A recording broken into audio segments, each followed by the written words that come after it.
May pupuntahan kami ngayon mga kapamilya na isang single mom. At para din malalaman natin kung ano yung buhay niya ngayon or status.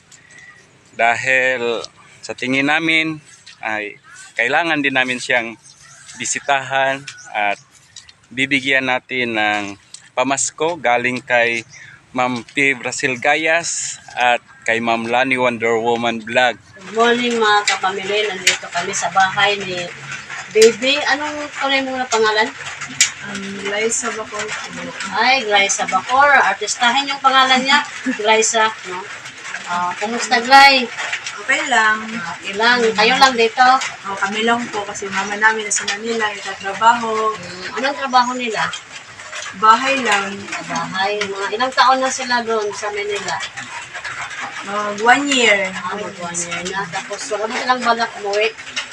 Meron. Kasi si mama lang, si papa ayaw daw muna. Doon muna sila. Kasama yung kapatid mo, di ba? Oo, kasama.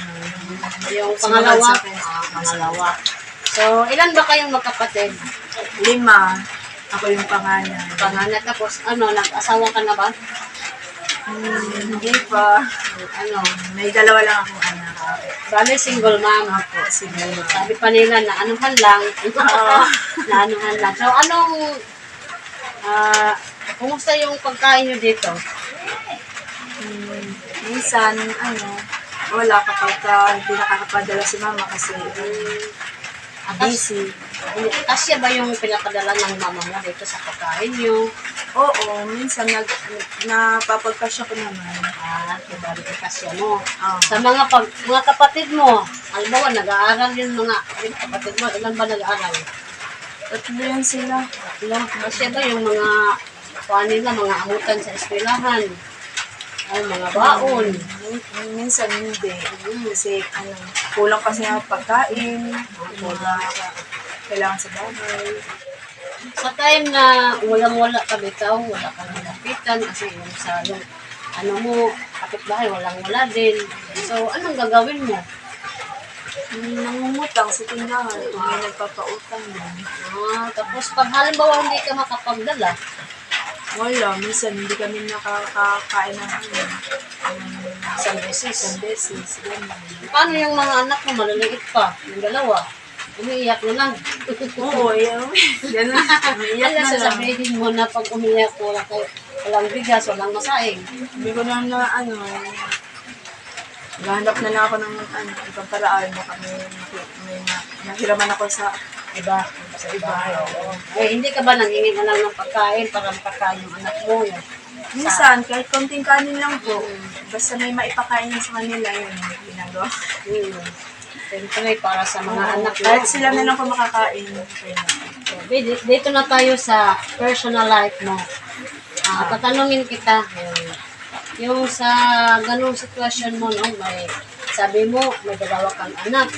So, yung nakaanak sa inyo, hindi ba nagsustento? Hindi po. Bakit? Ano ko po? Basta hindi. Wala. Nung simula nung nabuntis ako, hindi na sila nagpalamdang. Hindi rin ako humingi sa kanila. Malayo ba sa kanila? Dito na sa standard. Diba? Hindi ako humingi sa kanila. Ayaw din kasi nila mama. Gusto Paano na na yung sariling sikap na lang kung hanggang saan yung makaya kong maibigay sa kanila. Diyan naman din yung lola at lola nila. Handa din tumulong sa akin. Maibigay sa kanila. So, sa ato pa, sila ang nagsuporta sa inyo. Oo, sa ngayon. Kasi wala pa akong trabaho. So, paano kung, halimbawa, may lalaki na gusto sa'yo, yung akuin lahat yung responsibilidad, Siguro hindi muna. pag-isipan mo na. Ako kasi gusto ko makapagtrabaho muna. Kaibigay ko muna yung mga gusto ng mga anak ko. Talagang, maganda yan, Biso. Ano bang masasabi mo o ipayo mo sa mga kabataan ngayon na para din sila mapahamak? Unahin muna talaga yung pag-aaral, huwag sumuhay sa mga magulang. Tsaka kung yung matulad kayo sa akin, halimbawa, tumayo kayo sa sarili ng mga paa, itaguyod yung mga anak niyo para paglaki nila, ma-realize nila na, ay, ito si mama, siya yung nagpalaki sa akin, siya yung nagbigay sa akin ng inspirasyon para maabot ko rin yung pangarap ko, ganyan. Oo, yun. So, Bika, gaano mo kamahal yung mga anak mo? Siyempre, sila blessed sa akin, so nasa kanila yung buhay ko. Mahal ko yung mga anak ko kahit hindi ko man lang maibigay yung mga gusto nila ngayon. Sila yung inspirasyon ko sa buhay. Laban lang, no? So, Oo, laban lang. yung huling tanong ko, Be, sa nagsisisi ka ba sa katayuan mo ngayon? Oo, na sana inuna ko muna yung pag-aaral ko. Sana ngayong taon, graduate na sana ako Sa grade 12. sa college. Ay, college. Oo, Oo. sayang nga kaso ito, nandito na ako. So, patuloy na lang. Blessings din naman sila sa akin. Lagi lang mag-pray sa Panginoon kasi darating yan, no, sa buhay mo. Kung mga kapamilya, no, sana nakapagbigay aral tong buhay ni Bibi, no. Sana yung mga kabataan, unahin nila sa pag-aaral.